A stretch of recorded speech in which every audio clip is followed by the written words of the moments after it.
Boa tarde, bem-vindo à Revista da Semana, edição do dia 25 de outubro. O meu nome é Luís Matigas e comigo estão Silvério Cunha e José Faustino, como é habitual, todas as sextas-feiras e todos os sábados, depois do almoço. Vamos analisar notícias que marcaram esta semana e há muito para falar. Os dias mais recentes relacionam-se com a morte de Odair Muniz, que provocou desacatos na Grande Lisboa. Sobre a morte e a ação policial ainda se sabe pouco, com algumas versões contraditórias. A Polícia Judiciária está na posse de imagens de videovigilância que não apontam para qualquer ameaça armada, apenas para uma confrontação física que depois terá levado um dos agentes a fazer 3 disparos, 2 deles que atingiram a vítima. O certo é que houve uma reação com desacatos e incêndios que provocaram ferimentos graves a um motorista de autocarro, destruição de caixotes de lixo, autocarros e automóveis. A polícia, nos dias seguintes, teve uma ação bastante mais preventiva e musculada, e o certo é que também diminuiu essa conflitualidade. No entanto, aconteceram outros problemas noutras zonas, já na margem sul. Silvério Cunha, que comentário e que análise pode fazer a este acontecimento e aos consequentes depois desta morte? Ora, muito boa tarde. Bom, vamos cá ver, este caso é quando morre uma pessoa é sempre uma tragédia, mas acontece que este caso insere-se, no fundo, em problemas que podem ser examinados em vários planos, não é? Num plano mais simples, imediato, num plano mais mediato, digamos assim, de política de prevenção, e depois nos planos de fundo, que são suscetíveis de serem analisados sob muitos outros pontos de vista. Claro que, vamos pôr assim a questão, eu vou começar por dizer uma coisa que vi num canal de televisão e que me surpreendeu bastante, porque achei que a melhor explicação foi aquela que foi dada pelo Presidente da Câmara, Isaltino Moraes, que fez um depoimento num canal de televisão muito curioso, porque ele fez uma análise muito baseada na sua experiência de Presidente da Câmara, que na verdade vai falar com toda a gente, e foi lá, já lá esteve, vai àqueles bairros e fala com as pessoas, com os seus municípios. E a meu ver, a explicação que ele deu é uma explicação que em termos práticos, é uma explicação muito exata, a meu ver, muito exata. Bem, e que eu resumiria assim. Para mim, o problema que se coloca é, claro, naturalmente a questão que se coloca é esta. Eu acho que um caso destes concreto, a morte de uma pessoa, as várias versões que há, exige evidentemente uma investigação, um inquérito, e tem que se saber o que é verdade. Nesse plano do imediato, temos que apenas esperar que as autoridades façam a sua investigação como deve ser feita, e acontece que, obviamente, há aqui coisas que não correram bem. Deve dizer-se, as várias versões que circularam por parte das autoridades são contraditórias e depois acabam por causar confusão. Ou seja como for, a primeira coisa que se coloca é esta: tem que haver uma investigação séria. Segundo ponto, naturalmente que tudo o que tem acontecido pode ser explicado, mas nem tudo o que é explicado é justificado ou é justificável. Portanto, evidentemente que a desordem pública não pode ser permitida por uma razão muito simples, porque se isso for assim, então criamos aqui uma espécie de lei da selva que não tem pés nem cabeça e, portanto, não é admissível. Portanto, é evidente que as coisas têm que ser separadas. Uma coisa é uma investigação séria, que tem que ser séria, e que, naturalmente, também tem que tomar em linha de conta muitas coisas. Eu estou convencidíssimo, não se tratou, por exemplo, na forma como se viu a questão, há quem diga logo que se tratou de uma execução para aqui e para lá. Não, eu penso que não é nada disso. Eu penso que há uma infelicidade que é esta. Há um rapaz de 22 anos que é polícia, que é agente da polícia, e que provavelmente teve que, em segundos, reagir a qualquer coisa que nós podemos aqui examinar e dissecar durante 2 horas, e é evidente que ele reagiu e pode ter cometido, a meu ver, erros. Aliás, levantou um problema de fundo, mas eu, sinceramente, não percebo nada do assunto. Vi que os superiores da polícia disseram que não era assim, mas eu, sinceramente, acho que um rapaz de 22 anos que saiu há um ano da Escola Prática de Polícia não devia estar em zonas muito problemáticas, porque os polícias, vamos cá ver, os polícias têm uma missão muito importante, que é garantir a nossa segurança. E eu sempre disse que os nossos polícias são mal pagos para aquilo que têm que dar, a vida, inclusivamente. Já tem havido muita gente que morreu no cumprimento do dever, e os polícias também têm que ter muitas qualificações, porque têm que agir de uma forma que pode ser instantânea, e, portanto, têm que ter uma grande capacidade de reação às coisas. Portanto, têm que ter um grande treino. Portanto, o que eu penso aqui é que, no fundo, é assim, o jovem polícia que agora foi indiciado, obviamente, tem que saber, eu estou convencidíssimo que foi, sinceramente, à partida, sem prejuízos de lado nenhum, acho que, pelo que se vê, parece que o Odair Muniz, enfim, não provocou nada de particular. Mas o polícia, naturalmente, que se provar que disparou e que eu estou convencido que não teve intenção nenhuma de causar, digamos, a morte de ninguém. Também penso isso. Esse é um pressuposto meu, é um pressuposto de que se deve partir para uma investigação certa, segura e uma investigação séria. Agora, há uma coisa que Exaltino Moraes explicou e que eu acho que é muito curiosa, porque ele explicou aquilo de uma maneira muito simples. Ele disse assim: eu vou falar com as pessoas e as pessoas queixam-se que a polícia arrombou as portas delas. Eu pergunto, porquê é que isso aconteceu? E ele diz, porque viram que fizeram uma rusga, porque há aqui suspeitas de tráfico de droga. E depois diz assim, aqui não há nenhum traficante, mas é verdade que eu consumo. Claro que, como estamos num país onde o consumo de droga tem um certo montante, digamos assim, não é suscetível de sanção penal, mas o tráfico é, e também ninguém pode comprar droga, digamos assim, ou substâncias estupefacientes, melhor dizendo, em lojas, como acontece em outros países. É evidente que há aqui uma fronteira que é da espessura de um fio de cabelo, que evidentemente cria situações dramáticas. E dizia assim Exaltino Moraes com certa razão. Pois, e depois é claro que é evidente, por um lado não deve haver rusgas, porque não deve ser necessário andar a investigar a vida das pessoas. Mas, por outro lado, acontece que essas acontecem porque, efetivamente, também há casos que são complicados e, depois, claro, as autoridades têm que reagir, também não podem ficar-se. E ele estava com isto a explicar o quê? A contradição que há na nossa sociedade, que é uma contradição que faz com que as pessoas tenham percepções, e há percepções das autoridades como há percepções das populações nestes bairros. E, portanto, e percepções da nossa parte. Eu, por exemplo, quando vejo um polícia, sinto-me seguro. É verdade, eu não tenho razões de queixa da polícia, sinto-me seguro. Dizem assim, mas em certos bairros, dizem alguns especialistas, as pessoas não se sentem seguras e olham de uma forma diferente para a polícia.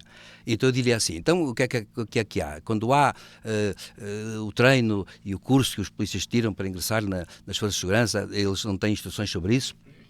Se têm, cumprem-nas. Se não têm, deveriam tê-las. Bom, isso é uma questão agora só os especialistas na matéria que podem explicar, e eu, para ser franco, não sou ninguém para poder explicar. Em suma, o que eu quero dizer com isto é, houve uma tragédia, deve ser feita uma investigação séria, e não deve ser feita uma investigação nem para branquear o que aconteceu, nem para punir também, porque vamos cá ver, isto agora é suscetível de muitas graduações. Nós temos que deixar que a justiça atue com todos os seus argumentos, porque realmente os argumentos todos que são aqui fundamentais. É preciso perceber o que efetivamente aconteceu.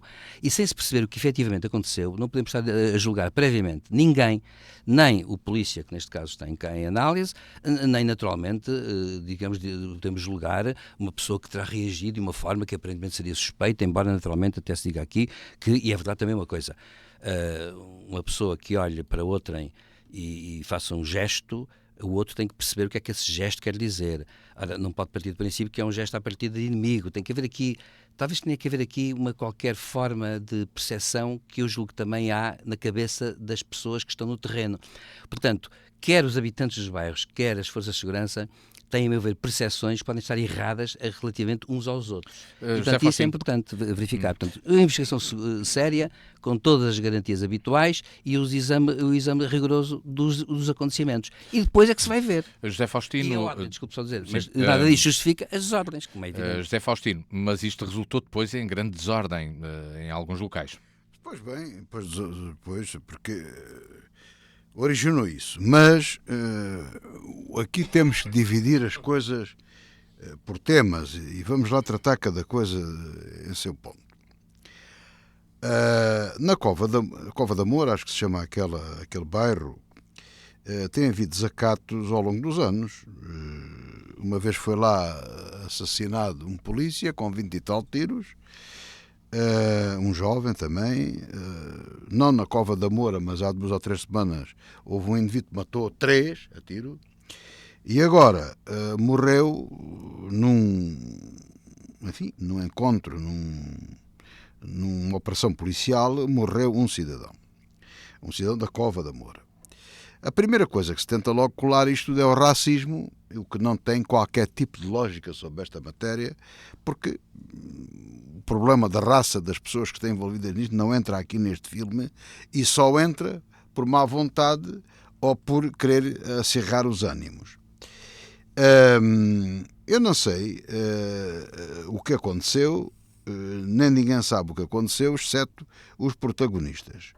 Certo é que o polícia está indiciado de homicídio, da forma simples, a polícia judiciária está a investigar o problema e, portanto, isso irá para juízo, será julgado e o polícia será absolvido ou condenado conforme aquilo que o juiz venha a entender, ou o coletivo de juízes venha a entender, e nessa forma vamos admitir que a justiça vai funcionar. Portanto, nada leva a crer nem que a polícia tem razão, nem que a vítima tenha razão. Portanto, aqui não sabemos quem tinha razão, houve ali um problema. Eu, no entanto, queria aqui ressalvar o seguinte. Nós vivemos num país de grandes costumes e dirigido por pouco mais que atrasados mentais, desculpem-me o termo. Eu ouço coisas que fico completamente... Pessoas com muita responsabilidade neste país, deputados, etc, etc. De um lado e do outro. Outro dia ouvi uma coisa que fiquei pasmado. E depois vim a saber que a polícia treina tiro uma vez por ano. Ora, a polícia tem que treinar uma vez por semana. No mínimo tem que dar tiros. O professor Silvério Cunha fez a tropa como eu até gosto muito de tiro, é provável que tenha dado mais uns milhares de tiros, não, milhares talvez do que o professor Silvério Cunha, mas eu gosto de tiro, disparei com uma data de armas, com G3, com Walters, com uma série de coisas, e é um tema que gosto, que me interessa, sempre gostei desde miúdo. E as pessoas não têm noção nenhuma quando falam, porque depois veem os filmes e pensam que aquilo é assim. Com uma espingarda, a menos que seja uma carabina de precisão, não é?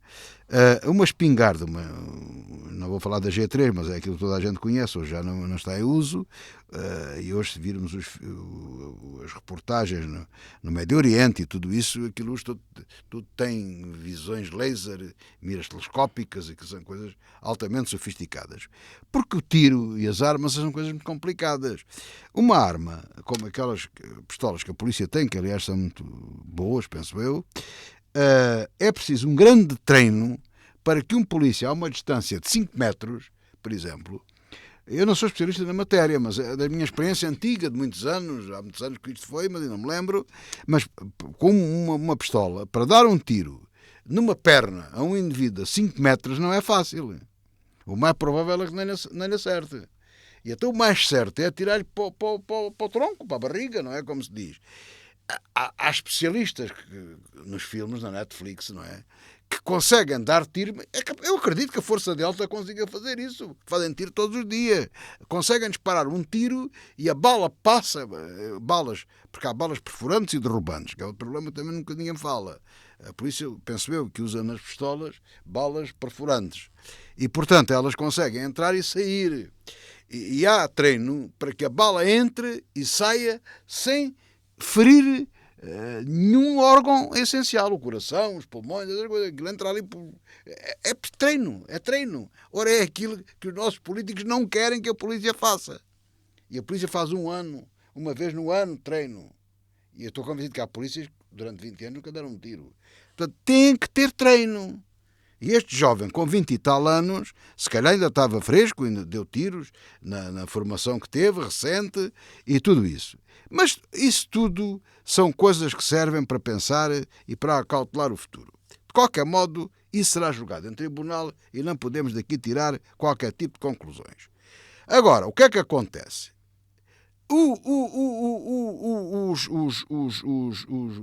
Os moinantes, os bandidos que vivem nesses bairros e noutros, mas ali em maior número, porque têm mais facilidade de acolhimento, e é um terreno mais fértil onde eles se dão, armaram desacatos. Porquê? Porque a polícia é um inimigo. Portanto, a polícia entende determinado tipo de pessoas como já não são adversários, são inimigos. E eles entendem os polícias como inimigos. E, portanto, cria-se aqui um antagonismo complicado que dá este resultado. E então o que é que acontece? O desacato é contra o Estado, contra a ordem pública, no abstrato. Desacato esse que prejudica quem? Os próprios mais desfavorecidos. quem anda de autocarros, dos autocarros, o condutor do autocarro, os tipos dos lixos, daquelas coisas todas. Não é? Portanto, toda a sociedade é prejudicada, mas a classe média, até a média baixa é minimamente prejudicada, e quem aqui é fortemente prejudicado são os mais pobres, os mais desfavorecidos. Claro que estes gangsters que existem em vários sítios não estão ligados em rede, não são os mesmos também, como se diz. Não, isto funciona por simpatia. É simpatizante do problema, começaram ali a queimar contentores e carros, vamos queimar. Porque os carros do rico, vamos assim dizer, esses estão nas garagens, não estão lá, não é? O tipo, como eu vi um que, coitado, ia agarrar no carro para ir para a Europa, estava queimado. Coitado. E este é o grande problema.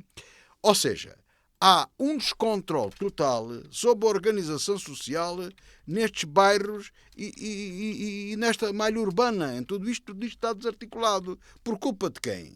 Do Estado, e de quem o governa há muitos anos, não é de agora, não é coisa recente. Finalmente, eu lembro-me sempre como é que ele se chama? Do Monjardino.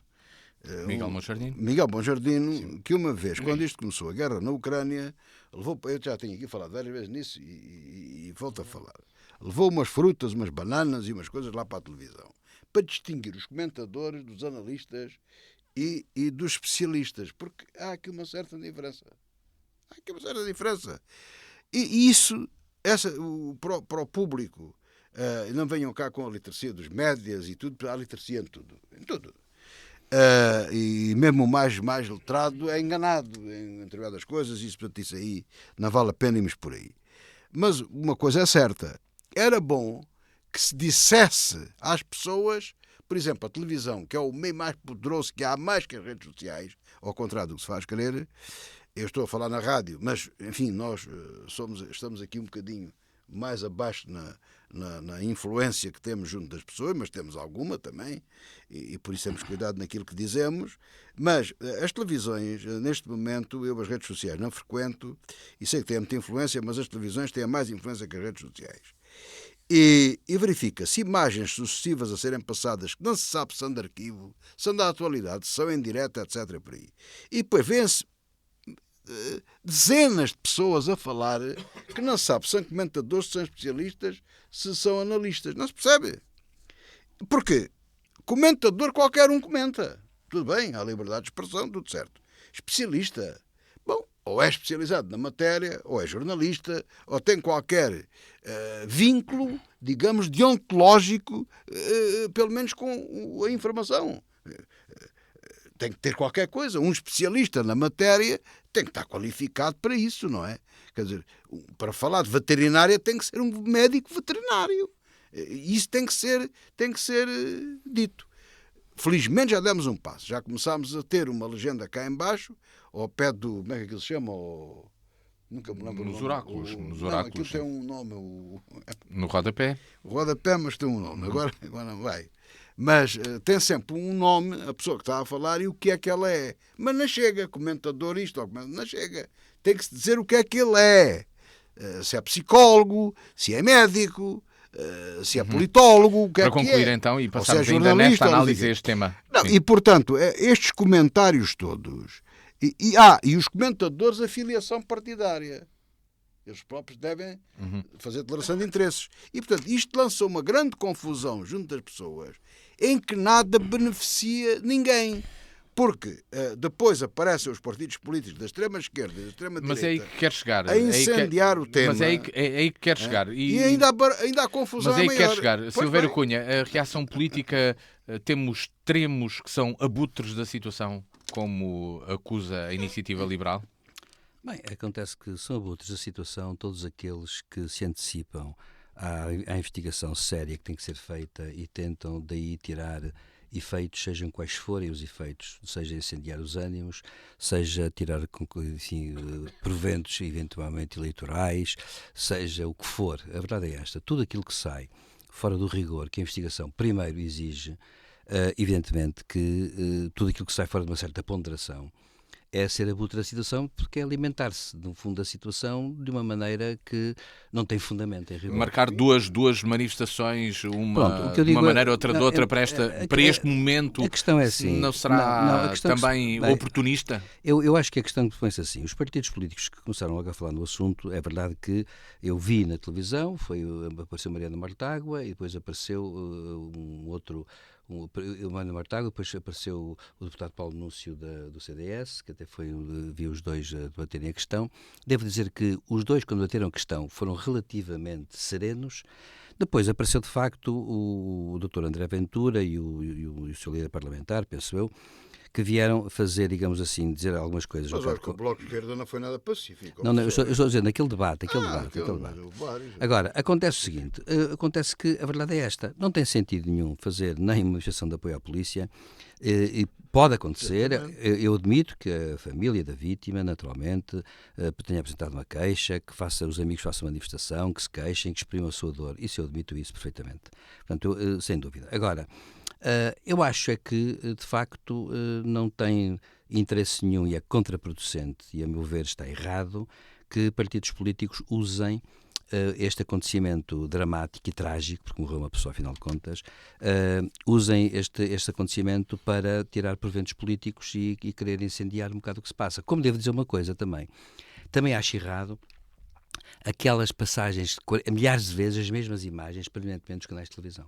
Devo dizer que é sistemático. Mas não sabe o que são. E não sabe o que são, nem quando foram já passaram muito, já passaram pouco, porque eu até vi em alguns canais dizer assim, alerta que neste momento reina o caos nas ruas de Lisboa. Com franqueza, quer dizer, também não é o caso, não é?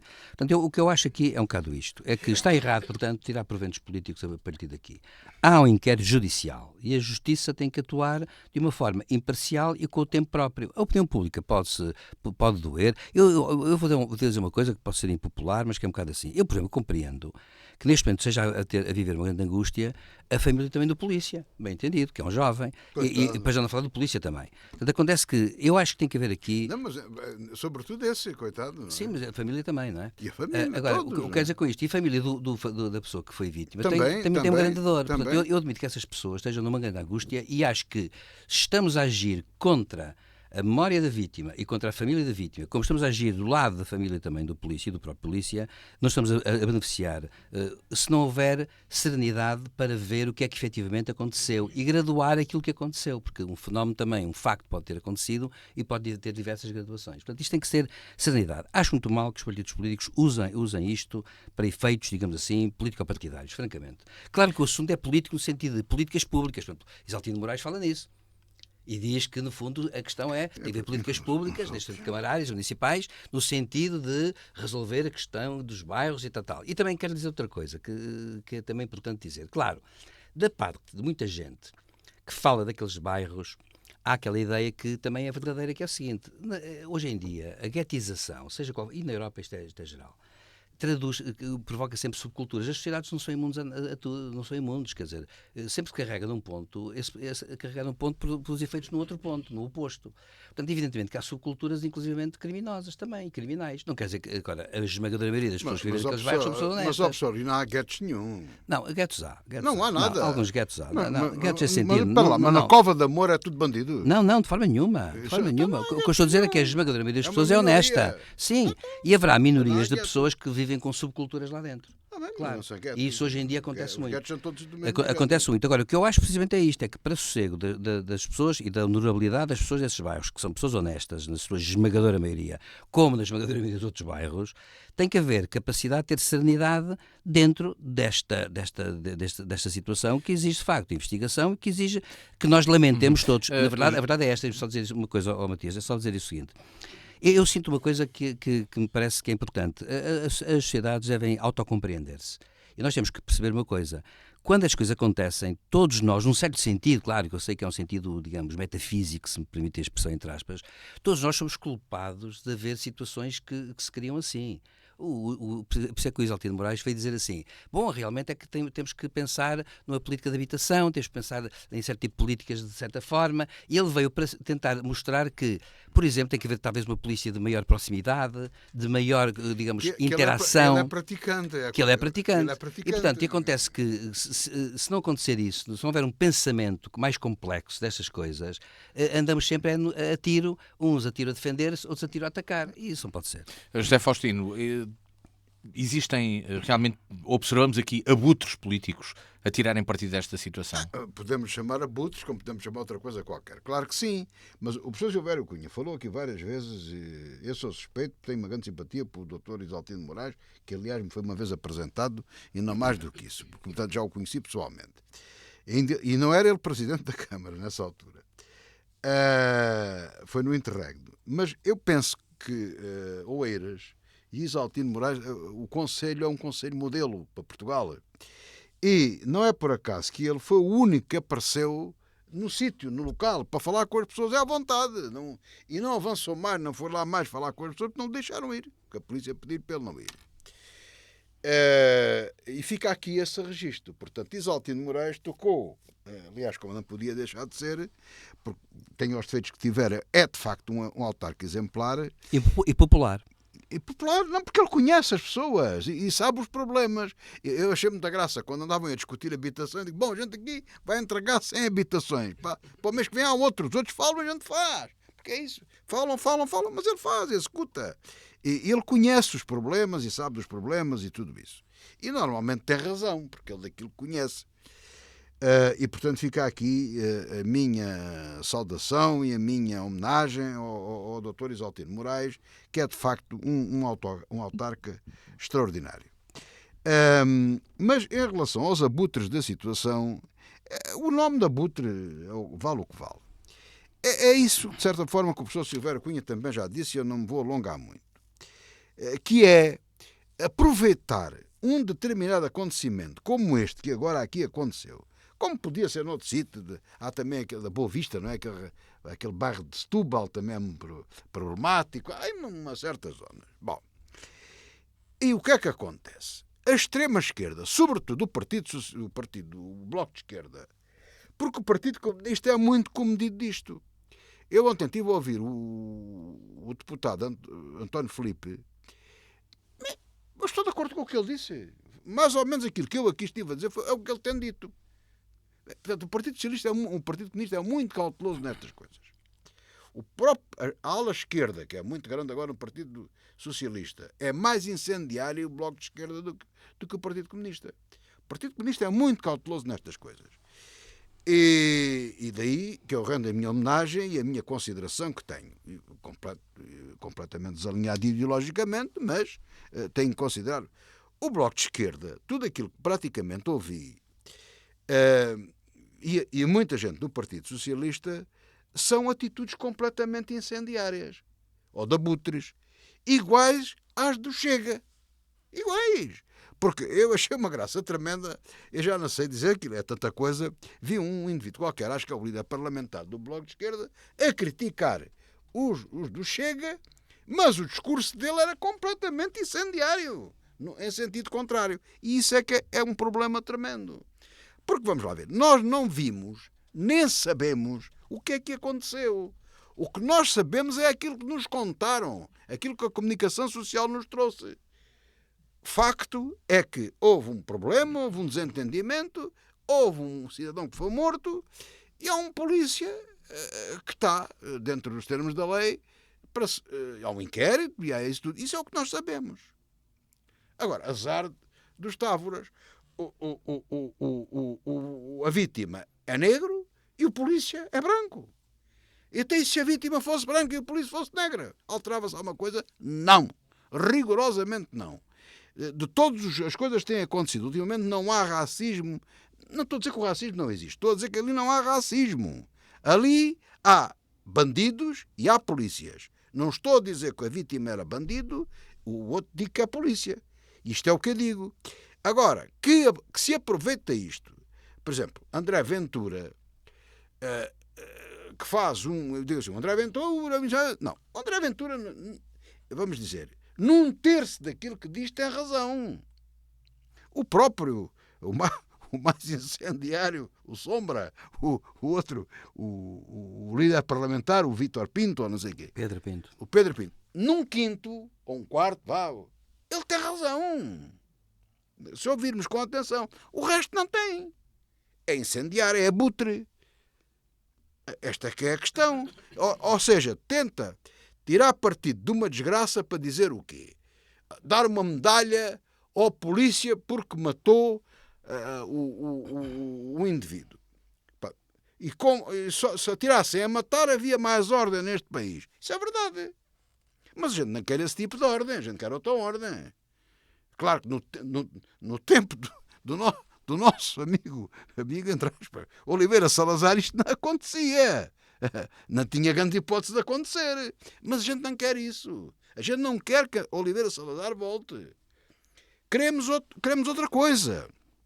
E, portanto, é errado estar a fazer a apologia disto. Agora, a polícia andar equipada, com certeza, mas sem pistolas, os tais tasers, aquela elétrica, com certeza que sim, mas também tem que praticar. Tem que acertar na pessoa. Se aquilo não espeta na pessoa, não há choque.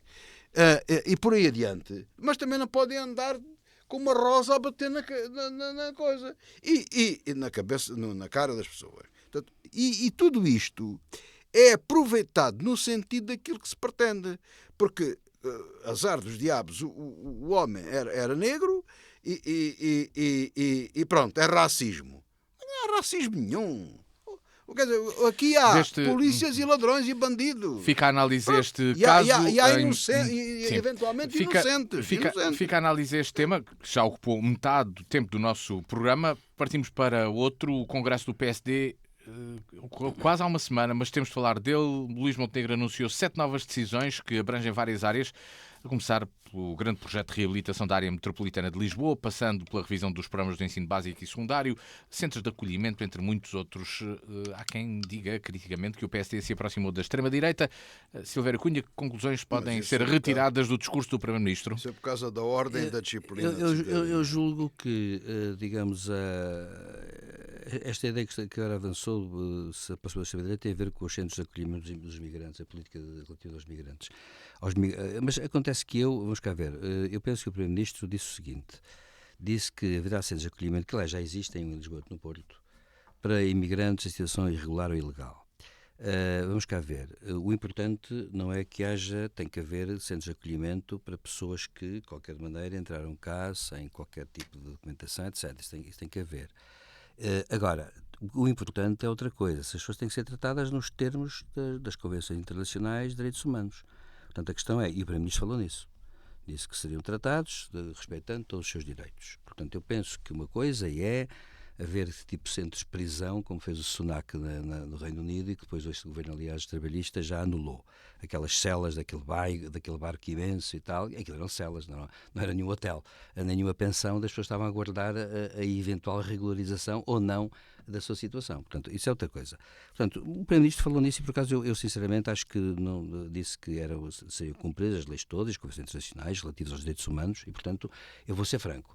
Um migrante que entra e está ilegal, evidentemente que tem que regularizar a situação, tem que saber onde está.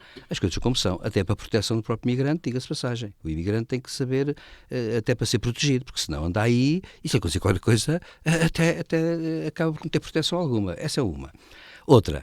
É claro que tem que haver uma segurança geral, tem que haver segurança geral e, portanto, isso não é um problema quanto a mim. Portanto, a questão é se efetivamente as autoridades têm de cumprir as convenções e tratados no campo dos direitos humanos, os tratados internacionais que regulam a matéria e os tratados da União Europeia. Portanto, essa é que é a questão. Bom, quanto ao mais, bem, eu penso que a questão da revisão, o que se levantou muito foi com a questão da disciplina de cidadania.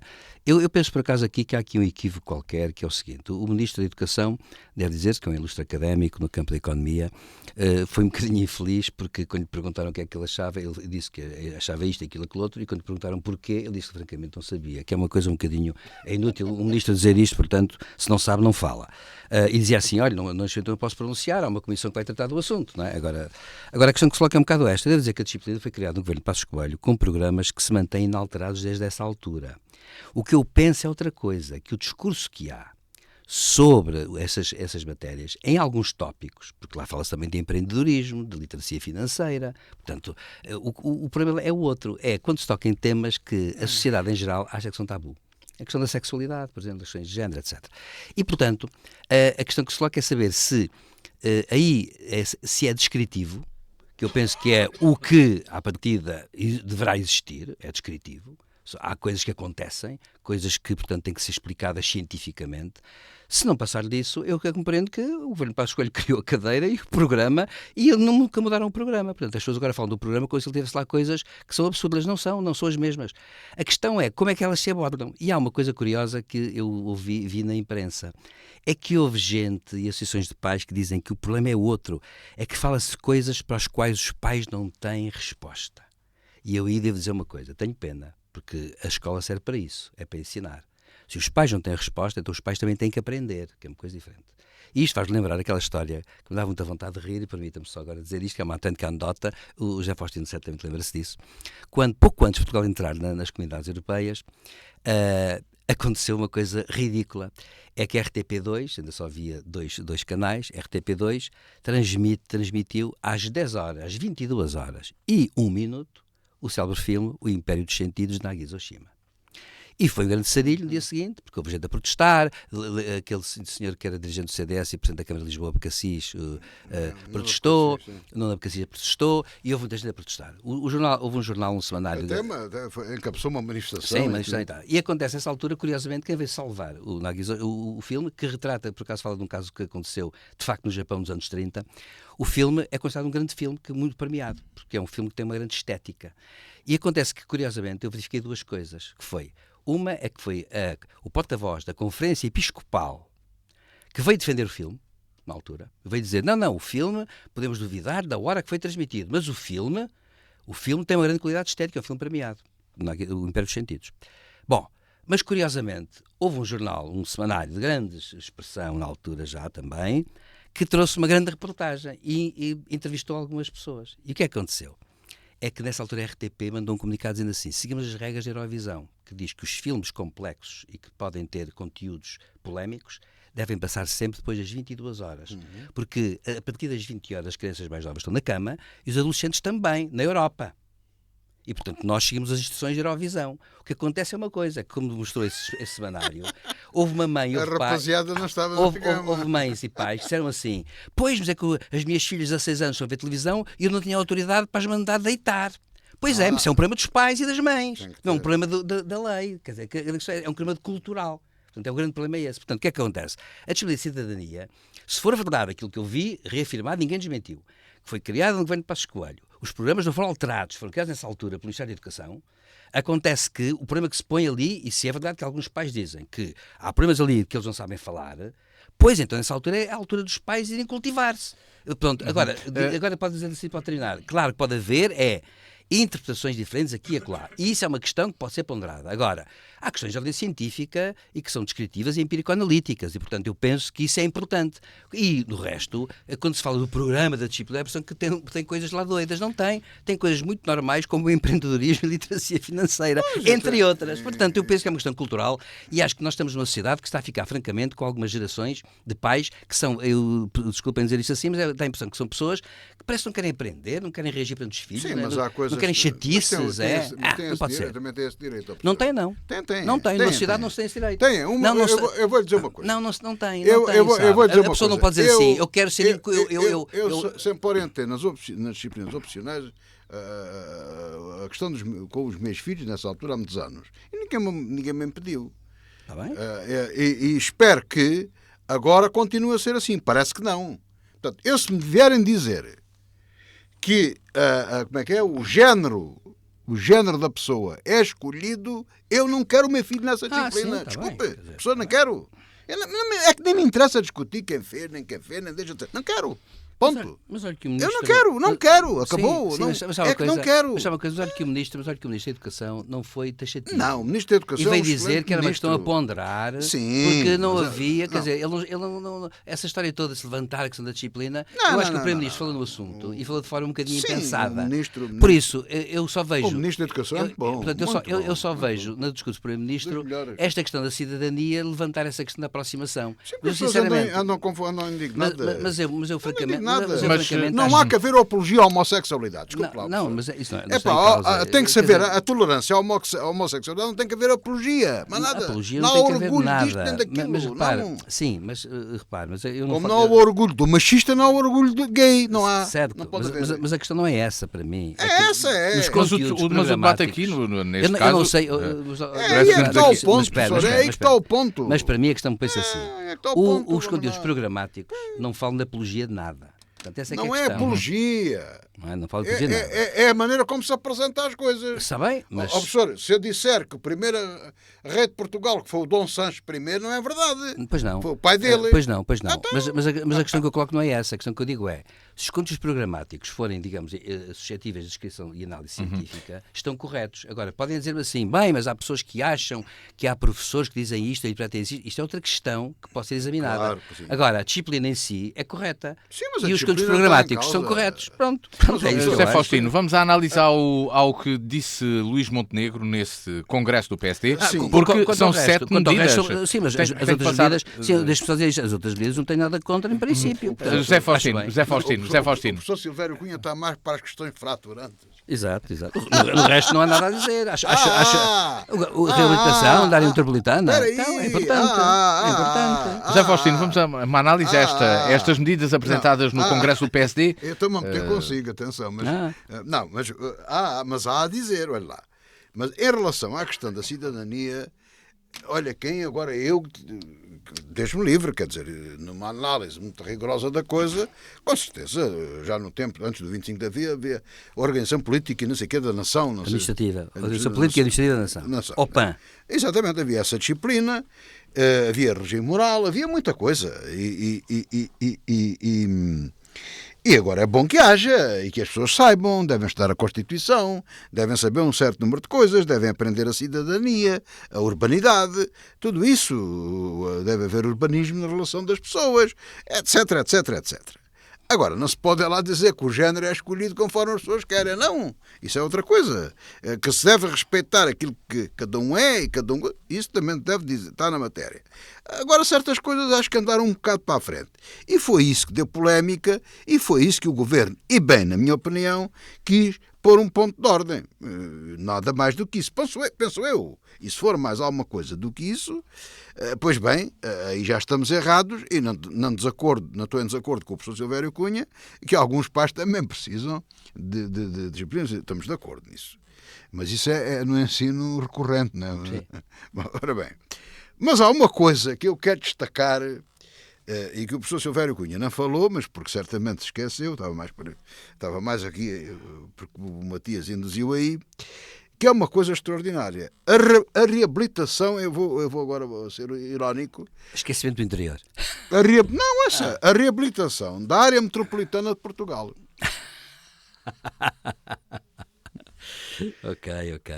Pois porque o primeiro-ministro fugiu do pé para a chinela, como se costuma dizer. O que ele disse foi aquilo que há muito tempo eu me preocupo com estas coisas e gosto de analisar estas coisas. De facto, Lisboa tem que crescer, porque imaginemos isto, só para perceber o que eu estou a dizer. Se houver um terremoto como houve aquele que houve, as pessoas não têm para onde fugir. Lisboa não tem para onde crescer. Lisboa está encalhada. E só uma forma de desencalhar é para a margem sul do Tejo. E a Gulbenkian pagou há muito tempo, já ouvi dizer, isso é uma coisa que é muito antiga, e vieram dizer lá para desvalorizar politicamente. Passando isso não me interessa a desvalorização política. É verdade, há um estudo da Gulbenkian que, por acaso feita por gente até com orientação socialista, mas isso não tem problema nenhum, não tem importância para o caso, mas é bom dizê-lo para se perceber. em que aponta uma área, grande área metropolitana de Lisboa, que chega quase a Évora, e que eu defendia em tempos que devíamos pensar aqui para onde é que devíamos pender, porque pode-se criar uma grande área metropolitana de Badajoz e a gente fica aqui agarrados a uma parte, porque é impossível, quase praticamente, criar uma grande área metropolitana de Évora. Não é só de Lisboa, há várias nesse estudo da Gulbenkian, mas na realidade, e temos aqui falado várias vezes, Portugal está confinado a um eixo entre Lisboa e o Porto. E ele aqui defendeu uma questão que é a reabilitação da área metropolitana portuguesa, que é o que é Portugal. Porque nós não estamos em Portugal. Na Idade Média, não é? Havia... o professor Silvério Cunha, se eu estiver errado, corrija-me, faz favor, ou o Matias é também sociólogo, mas na Idade Média, dizia eu, havia o castelo onde estavam os nobres, aquilo tinha um nome, agora não me lembro, a cerca principal, vou assim chamar, peço desculpa tecnicamente aos historiadores, mas e depois havia as muralhas mais largas onde estava, digamos, a nobreza, as pessoas que conhecem. E depois havia, fora da zona, o condado, enfim, a zona onde havia o povo e os camponeses e essa gente toda ali espalhada, enfim, depois pagavam ou não tributos ao senhor que estava dentro da muralha e tal. O mesmo se passa aqui. Portanto, nós neste momento temos Portugal confinado a Lisboa e pouco mais, que ele quer acautelar na área também sul e tal, sim senhor, tem ali o rio, tem que fazer umas pontes e umas coisas, e o resto é paisagem. Portanto, o resto é fora do castelo. Ou seja, mais do mesmo. Portanto, o Costa falava de uma descentralização que não descentralizou coisa de cima nenhuma, portanto, treta, completamente treta, mas agora Montenegro tem a particularidade de ser verdadeiro e honesto. Ele quer reabilitar Portugal. Está certo. A área metropolitana de Lisboa e arredores. Está certo. Mas eu não estou, atenção, eu não estou preocupado com isso. Porque não é que eu não seja português, deixamos os temas nacionais para dois temas internacionais que queremos trazer nesta reta final. Uma declaração de intenções pessoal. Eu não estou preocupado com isso. Eu sou português e tenho orgulho em ser português. Mas sou português dos arrabaldes. Sou aqui da aldeia. Eu não estou nada preocupado com isso. Quero lá saber disso. E muito Vamos tempo a longe dois temas internacionais. Corte. Claro que havia muito mais para falar de outros assuntos das notícias da semana, mas o tempo foge-nos e vamos para a África, para Moçambique, onde ocorreram eleições marcadas pela violência, mas também pela desconfiança da veracidade dos resultados eleitorais. Silvério Cunha, o partido de Venâncio Mondlane, o Podemos, reclamou vitória depois de ter ficado nos resultados anunciados em segundo lugar, à frente da histórica Renamo, e afirmam ter atas que comprovam a vitória e vão recorrer a tribunal. Tem existido violência em Moçambique. O que se passa por lá? Pois, não sei o que se passa, em rigor, senão que há uma grande instabilidade em todos estes países e claro que a instauração da democracia representativa, que também implica uma forte cultura política, nem sempre é fácil, a sua existência é muitas vezes precária nesses países, portanto a questão é muito difícil aí.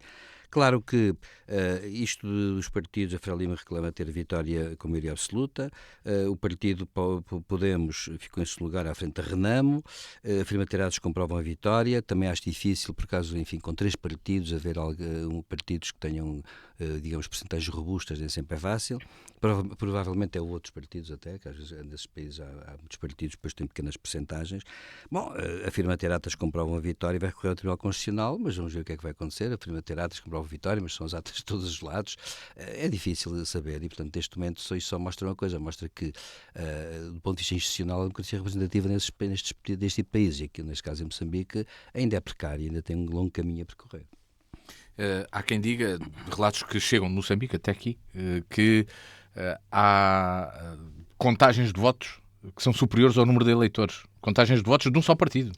Tudo é possível. Em África é tudo possível. Vamos lá ver. A África cometeram-se erros sucessivos ao longo da história. Portanto, a África passou de um regime tribalista para um regime colonial e desse passou para um anticolonial com regimes de independência. E depois tentaram colar tudo e tentou-se ali meter umas democracias ali pelo meio, não é? Porque a referência são as democracias liberais. Ora, se nós já temos dificuldade em ter democracias aqui, por exemplo, em Portugal, em Angola e Moçambique, mas neste caso em Moçambique é muito difícil. Agora temos como é que se chama aquela gente do fascismo negro, o exército islâmico, como é que é? O Estado Islâmico, não é? O ISIS. O ISIS, depois é entrar lá para o Cabo Delgado e aquelas coisas todas. Portanto, tudo aquilo é uma confusão. E eu, sinceramente, não acredito. Naquele Estado não é possível haver um exercício da democracia no ato do voto de eleições, não é?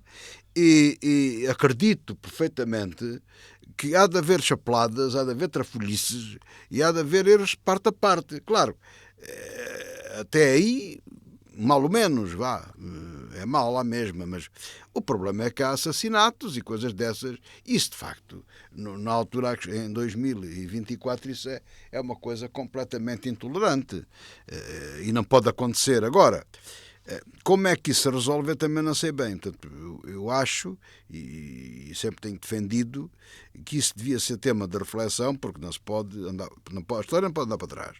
Mas pode haver formas de tentar resolver o problema, minimizá-lo, talvez tentando criar modos e intervenções, enfim, que não prejudiquem a ordem internacional, nem sequer aquilo que é lógico dentro daquilo que nós defendemos e dos nossos princípios ocidentais, mas urge, de facto, repensar todas estas coisas e introduzir alguma correção na vida social dos países africanos, especialmente estes que têm possibilidades de um melhor desenvolvimento e que, infelizmente, continuam numa fase de subdesenvolvimento pouco ou muito pouco diferente daquilo que tinham na altura do colonialismo.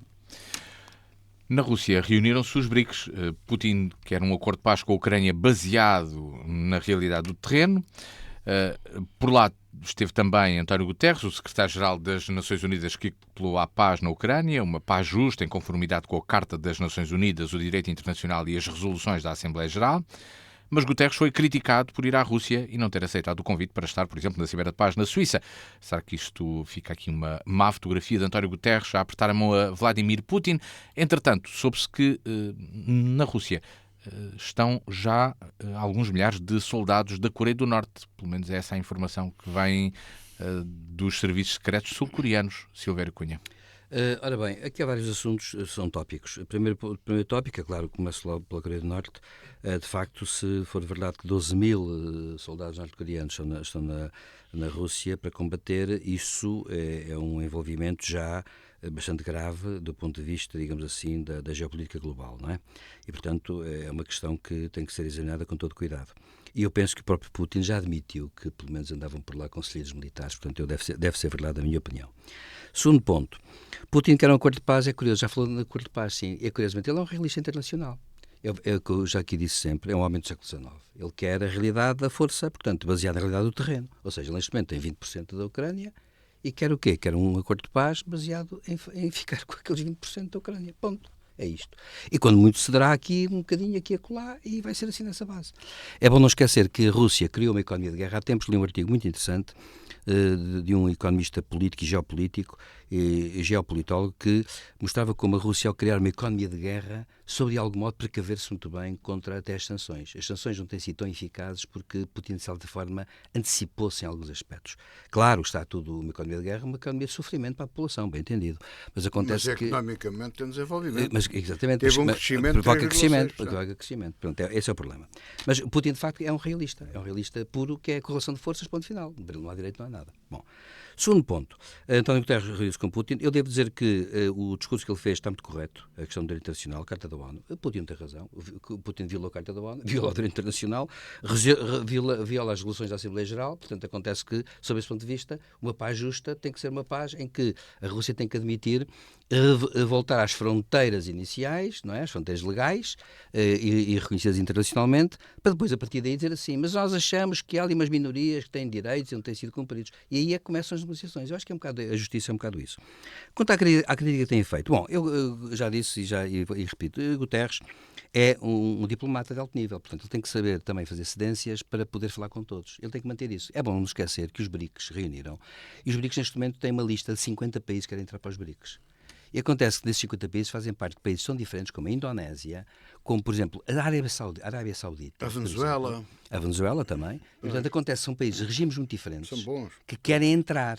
E esses regimes de países diferentes que querem entrar têm um único interesse, que é a chamada desocidentalização do mundo.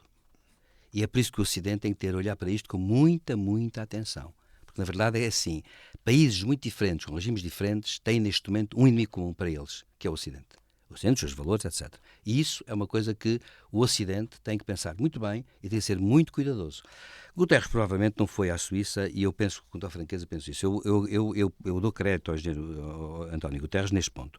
Ele tem um staff e certamente ele falou com as pessoas e sabia perfeitamente que para poder ir e dizer o que disse nos BRICS, que é importante, onde ele tem que estar, seja como for, acontece que, para fazer isso, ele teria que não ir. E certamente eu estou convencido que no plano da diplomacia real, que é a diplomacia onde se fala por baixo da mesa, ele comunicou certamente a Zelensky a sua posição e certamente não há aí, digamos, problema. Aliás, eu não vejo o governo que o Ucrânia criticou, mas na verdade também não criticou veementemente.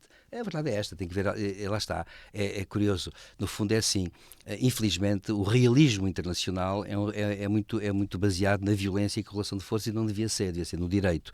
E acontece que não é. E por isso, eu, a esse nível, acho que o discurso que ele lá fez foi um discurso correto e que, no fundo, não fez cedências a Putin. Isso é bom dizê-lo.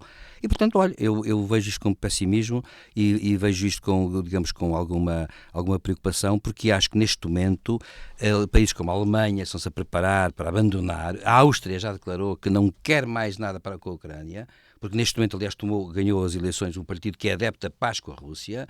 A Áustria depende do gás russo, continua a receber gás russo e a pagar o gás russo e não quer prescindir disso.